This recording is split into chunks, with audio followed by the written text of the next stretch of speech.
Ginataang eggplant with gata. Ito yun. Inihaw natin sa barbecue. Tapos ito is mixture lang ng onions, red onions, ginger, salt, pepper, kunting patis, tsaka pinch ng sugar, tsaka gata, and vinegar. Yung gata, yung ginamit lang namin is yung nasa can. Pwede na yun kasi wala namang fresh coconut dito. So, okay na yun. Titikman mo siya, and then saka babalatan yung talong. And then ilalagay natin dito mamaya. Pinin na rin natin. Ayan, binalata na natin. Ilalagay na natin siya dito. Pwede nyo namang tanggalin yung head. Yung dulo niya. Ayan. Kaso lang para mas madaling. Mas madaling na niya.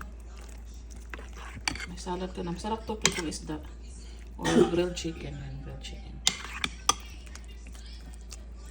Kung gusto nyo ng mas maanghang, lalagyan nyo lang siya ng sili. Kung kulang naman, pwede naman lagyan ng salt and pepper.